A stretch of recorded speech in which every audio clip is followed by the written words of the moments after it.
नमस्कार, DV live Chhattisgarh में आपका स्वागत है। छत्तीसगढ़ की तमाम बड़ी खबरों के साथ मैं हूं सिमरन कौर। आइए देखते हैं आज की सुर्खियां। मध्य प्रदेश में टाइगर व छत्तीसगढ़ में काका अभी जिंदा है। भूपेश बघेल ने नया संवाद उछाला। रमन सिंह ने एक बार फिर सरकार को घेरा। जशपुर में हुए दिव्यांग छात्रावास में दुष्कर्म की घटना पर राजनीति शुरू। अब खबरें विस्तार से। छत्तीसगढ़ में 2.5 साल के कथित मुख्यमंत्री के करार पर चल रही खींचतान के बीच मुख्यमंत्री भूपेश बघेल ने एक नया संवाद हवा में उछाला है और कहा, काका अभी जिंदा हैं। काका अभी जिंदा है। काका अभी जिंदा है। काका अभी जिंदा है। मध्य प्रदेश के मुख्यमंत्री शिवराज सिंह चौहान का एक बयान टाइगर अभी जिंदा है की तर्ज में छत्तीसगढ़ के मुख्यमंत्री भूपेश बघेल ने एक सार्वजनिक समारोह में कहा कि काका अभी जिंदा है। काका अभी जिंदा है। इस दौरान भूपेश बघेल ने सारगर्भित उद्बोधन देते हुए फार्मासिस्टों में जोश भरा और कोरोना काल में अच्छा काम करने के लिए सभी को सैल्यूट भी किया। इस कोरोना काल में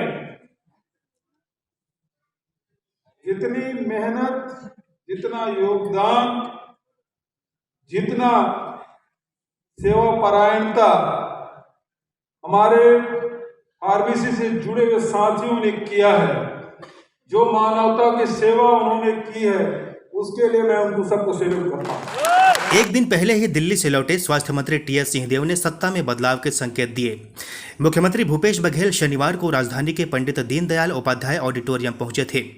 यहां फार्मासिस्ट दिवस पर कार्यक्रम का आयोजन था। मुख्यमंत्री के पोडियम पर पहुंचते ही ऑडिटोरियम के 3-4 पंक्तियों में बैठे लोग भूपेश काका की नारेबाजी करने लगे। मुख्यमंत्री बोलने से पहले कुछ देर रुके, एक मुस्कान दी और सधे अंदाज में कहा, काका अभी जिंदा है। काका अभी जिंदा है। बाद में मुख्यमंत्री भूपेश बघेल ने अपने आधिकारिक सोशल मीडिया अकाउंट से भी इसको साझा किया। कहा जा रहा है कि कांग्रेस की मौजूदा राजनीतिक स्थितियों में यह संवाद समर्थकों को संदेश देने की कोशिश है। अभी एक दिन पहले ही दिल्ली से लौटे स्वास्थ्य मंत्री टीएस सिंहदेव ने कहा था, मामला हाईकमान के पास विचाराधीन है, उस पर फैसला उनका विशेषाधिकार है, प्रक्रिया चल रही है। उन्होंने कहा, पंजाब में भी मुख्यमंत्री अचानक नहीं बदला, इसकी प्रक्रिया पहले से चल रही थी, बड़ा निर्णय था। सिंहदेव ने कहा, इससे साफ हो गया कि हाईकमान जो भी फैसला लेता है वह कार्य रूप में आता है। सभी जगह कुछ न कुछ गतिविधियां चली रही थी, अचानक पंजाब में भी नहीं हुआ, लेकिन बड़ा फैसला हो गया। ये जरूर है कि एक बड़ा फैसला हुआ। ये भी हाईकमांड की इच्छा शक्ति को प्रदर्शित करता है। तो हाईकमांड जो निर्णय लेगा स्वाभाविक है कि वो कार्य रूप में आएगा। राजनीतिक उठापटक के बीच एक तस्वीर जरूर सामने आई है, जिसमें कुछ मीठा हो जाए की तर्ज में प्रदेश में खेल अकादमी शुरू करने के कार्यक्रम में स्वास्थ्य मंत्री टीएस सिंहदेव ने मुख्यमंत्री को केक खिलाया और कहा कि मुख्यमंत्री जी केक खाते नहीं हैं, लेकिन मैंने उनसे आग्रह किया तो वे मना भी नहीं कर पाए। पूर्व मुख्यमंत्री डॉक्टर रमन सिंह ने पंडो आदिवासियों के मुद्दे पर एक बार फिर भूपेश सरकार को घेरने का प्रयास किया है। उन्होंने राहुल गांधी को ट्वीट करते हुए इसे भूपेश सरकार की उपलब्धि बताई है। डॉक्टर रमन ने अपने ट्विटर पर अखबार में छपी 2 खबरों को अटैच किया है। एक में बीते 4 महीनों के दौरान 23 पंडो आदिवासियों के मारे जाने और दूसरे में वन अमले द्वारा पंडो परिवारों के मकान ढहाए जाने की खबर है। रमन ने मौतों का जिक्र करते हुए लिखा है कि सरकार भोजन और इलाज तक नहीं दे पा रही है और अब अधिकारी दारू मुर्गे के पैसे न देने पर इनके घर तोड़फोड़ कर पिटाई कर रहे हैं। पूर्व मुख्यमंत्री ने इसे भूपेश बघेल की उपलब्धि बताते हुए कटाक्ष किया है। जशपुर के दिव्यांग केंद्र में दुष्कर्म एवं छेड़छाड़ के मामले में पुलिस ने 2 कर्मचारियों को गिरफ्तार कर जेल भेज दिया। वहीं अब यह पूरा मामला तूल पकड़ने लगा है। मुख्यमंत्री ने अब सभी छात्रावासों के निरीक्षण के निर्देश जारी किए हैं। वहीं भाजपा ने छात्रावासों की सुरक्षा व्यवस्था में लापरवाही बरतने का आरोप लगाया है। जशपुर जिला मुख्यालय में स्थित दिव्यांग प्रशिक्षण केंद्र में दुष्कर्म की घटना के बाद मुख्यमंत्री भूपेश बघेल ने सभी जिले के कलेक्टरों और पुलिस अधीक्षकों को अपने जिले के अंतर्गत समस्त छात्रावासों के समय समय पर आकस्मिक निरीक्षण के निर्देश दिए हैं। उधर इस मामले को लेकर भाजपा के प्रमुख नेताओं ने सरकार पर निशाना साधना शुरू कर दिया है। विष्णुदेव साय और डॉक्टर रमन सिंह के बाद नेता प्रतिपक्ष धर्मलाल कौशिक ने कहा है कि सरकार ने छात्रावासों की सुरक्षा व्यवस्था पर ध्यान क्यों नहीं दिया। लेकिन लगातार ये घटनाएं घटती जा रही है, सरकार इस दिशा में कोई पहल नहीं कर रही है। वास्तविक में सरकार के ये सब जो नीति है और उसके कारण में इस प्रकार की घटनाएं हो रही है, निश्चित रूप से पूरे प्रदेश के लिए और इस सरकार के लिए शर्म की बात है। वहीं इस घटना को कांग्रेस ने दुर्भाग्यपूर्ण बताते हुए मामले में कड़ी कार्रवाई किए जाने की बात बताई है। निश्चित रूप से ऐसी घटनाओं में इन्हें रोके जाने के लिए जो संबंधित अधिकारी हैं जो इनके वरिष्ठ अधिकारी हैं उनको भी समय समय पर इन छात्रावासों में जाकर ऐसी घटनाओं पर रोक लगाने के लिए काम करना चाहिए। आवश्यकता हुई तो बड़े अधिकारियों से भी सवाल किए जाएंगे, लेकिन अब भाजपा के 15 साल का वो काला कार्यकाल समाप्त हो गया है, जहां ऐसी घटनाएं कारित करने वालों को पुरस्कृत किया जाता था। ऐसी घटनाओं पर कोई रोक लगा पाने में भाजपा सरकार असमर्थ रही, लेकिन कांग्रेस की सरकार आने के बाद जैसे ही ये घटना उजागर हुई है, तत्काल कड़ी से कड़ी कार्यवाही की गई है। यही तो अंतर है रमन सिंह जी और भूपेश बघेल जी की सरकार में। राष्ट्रीय बाघ संरक्षण प्राधिकरण ने कोरिया जिले का और छत्तीसगढ़ का चौथा टाइगर रिजर्व बनाने गुरु घासीदास राष्ट्रीय उद्यान को अप्रूवल प्रदान कर दिया है।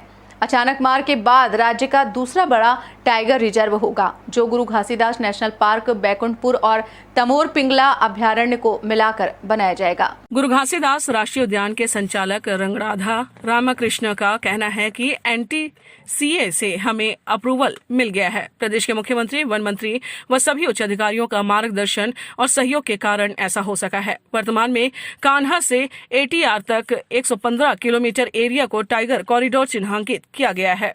हमें भी बहुत गर्व की बात है कि अपने राज्य में, छत्तीसगढ़ राज्य में चौथा टाइगर रिजर्व के रूप में गुरु घासीदास तमोर पिंगला टाइगर रिजर्व का अनुमोदन NTCA राष्ट्रीय बाघ प्राधिकरण से हो गया है और अभी स्टेट गवर्नमेंट से इसका नोटिफिकेशन होना बचा हुआ है। और ये अपने जितने अभी टाइगर रिजर्व है उसमें 53rd टाइगर रिजर्व पूरे देश में बनने वाला है। और इसके प्रक्रिया जो है वो 2012 से चलते हुए आ रहा है, पर कुछ कारणों की वजह से रुका हुआ था, पर अभी इसका प्रक्रिया लगभग पूर्ण हो गया है। अब स्टेट गवर्नमेंट का नोटिफिकेशन होना बचा हुआ है। गुरु घासीदास नेशनल पार्क को टाइगर रिजर्व बनाने के बाद कॉरिडोर ATR से मनेन्द्रगढ़, बांधवगढ़, पलामू होते हुए नए टाइगर रिजर्व से जुड़ेगा। वर्तमान में गुरु घासीदास राष्ट्रीय उद्यान में 4 टाइगर हैं। इसके अलावा हजारों की संख्या में दुर्लभ वन्य जीवों के रहवास का यह क्षेत्र है। प्रदेश में वर्तमान में 3 टाइगर रिजर्व अचानकमार, उदंती सीता नदी और इंद्रावती है।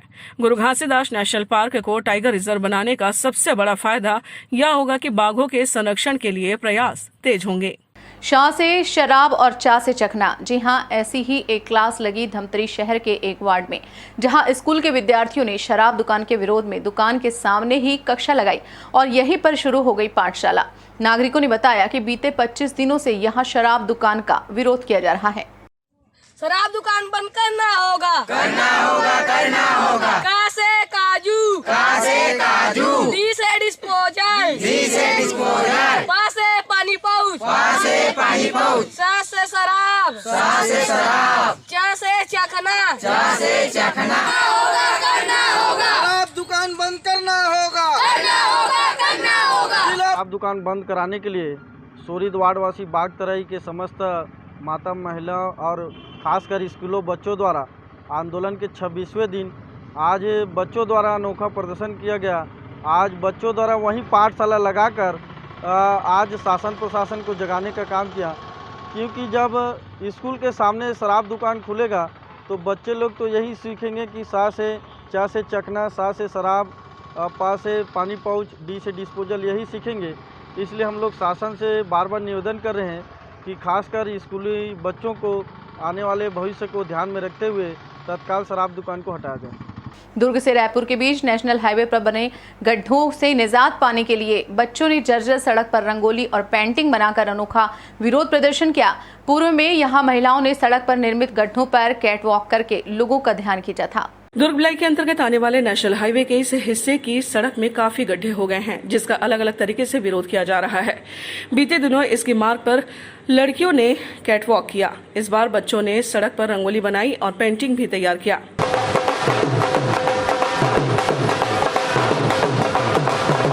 इस प्रदर्शन की अगुवाई कर रहे भिलाई नगर पालिका के पूर्व सभापति रिकेश सेन ने बताया कि लगातार प्रदर्शन के बाद मौके पर पहुंचे तहसीलदार ने सड़क सुधार के लिए आश्वस्त किया है। देखिए, लगातार आप लोग देख रहे हैं कि साल 1.5 साल से भिलाई से लेकर रायपुर टाटीबंध तक 4 लेन की जो हालत है वो बद से बदतर होते चले गई है। जगह जगह आपको गड्ढे मिलेंगे, आवागमन में भी बहुत परेशानी हो रही है और इससे ज़्यादा तो ये है कि कई भिलाई वासियों को, कई रायपुर वासियों को, इस प्रदेश के लोगों को अपनी जान गंवानी पड़ी है इस 4 लेन के गड्ढों से। अभी जस्ट जो है भिलाई तहसीलदार जी का फ़ोन आया था, उनका कहना था मैं जिला प्रशासन की ओर से जो है इस बात को कह रहा हूँ कि हमने काम चालू कर दिया है और बहुत जल्दी 10 दिन के अंदर जो है डामरीकरण का भी काम चालू हो जाएगा। बरसात रायगढ़ जिले में लैलूंगा नगर पंचायत कांग्रेस के एल्डरमैन मदन मित्तल व उनकी पत्नी अंजू मित्तल की दोहरे हत्याकांड के मामले में 3 आरोपियों को पकड़ने में पुलिस को सफलता प्राप्त हुई है।